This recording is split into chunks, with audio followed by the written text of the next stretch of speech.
हिंदू देवी देवताओं के वाहनों के बारे में आपने अवश्य सुना होगा। हर देवी देवता का अपना एक वाहन है। जैसे शिव शंकर का वाहन नंदी है, भगवान विष्णु का गरुड़, श्री गणेश का मूषक, तो माँ दुर्गा का शेर। कैसे ये पशु इन देवी देवताओं के वाहन बने और इसके पीछे क्या कारण था? इन प्रश्नों के उत्तर में जो कहानी छिपी हुई है वह बड़ी ही रोचक है। यह तो अवश्य है कि हर पशु वाहन की अपनी एक पृथक महत्वता है। शक्ति स्वरूपा माँ दुर्गा का वाहन शेर है, यह संपूर्ण जगत जानता है।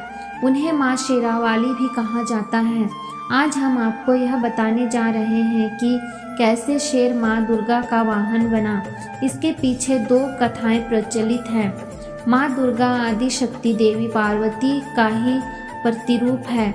देवी पार्वती हिमालय राज की पुत्री थी। बचपन में ही उन्होंने भगवान शिव को अपना पति चुन लिया था, अतः वह सदा उनकी भक्ति और आराधना में लीन रहती थी।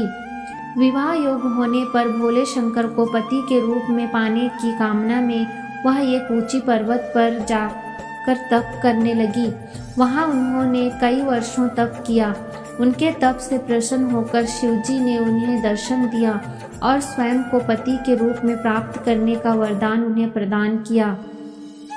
इसके उपरांत दोनों का विवाह बड़ी ही धूमधाम से संपन्न हुआ, जिसमें सारे देवी देवता, ऋषिगण और शिवगण सम्मिलित हुए। विवाह उपरांत उन्हें दो पुत्र श्री गणेश और कार्तिकेय हुए। भगवान शिव को पति स्वरूप प्राप्ति के लिए कई वर्षों तक किए गए कठोर तप के फलस्वरूप देवी पार्वती का गौर वर्ण सांवला हो गया था। एक दिन कैलाश पर्वत पर बैठकर हास परिहास करते समय भगवान शिव ने माता पार्वती को काली कह दिया। स्वयं के लिए काली संबोधन सुन देवी पार्वती रुष्ट हो गई और गौर वर्ण की प्राप्ति के लिए कैलाश छोड़कर तपस्या करने वन में चली गई। वन में एक वृक्ष के नीचे बैठकर वे कठोर तप करने लगी। इस बीच एक दिन एक भूखा शेर भटकते हुए वहां आ पहुंचा। देवी पार्वती को देख उसका भक्षण कर अपनी क्षुधा शांत करने की मंशा से वहां उसके समीप पहुंचा, किंतु देवी पार्वती के तप का तेज इतना था कि वह शेर उसका भक्षण ना कर सका और वहीं बैठकर उनकी तपस्या समाप्ति की प्रतीक्षा करने लगा। माता पार्वती को तप करते हुए कई वर्ष बीत गए। इतने वर्षों तक वह शेर वहीं उनके समीप बैठा रहा। एक क्षण को भी वह अपने स्थान से नहीं हिला। अंततः देवी पार्वती के तप से प्रसन्न होकर शिवजी ने उन्हें दर्शन दिए और गौर वर्ण का वरदान प्रदान किया। वरदान प्राप्ति उपरांत शिवजी के निर्देश अनुसार देवी पार्वती गंगा के तट पर पहुंची। गंगा में स्नान उपरांत उसके भीतर का काला स्वरूप देवी के रूप में बाहर निकल गया और उन्हें गौर वर्ण प्राप्त हुआ।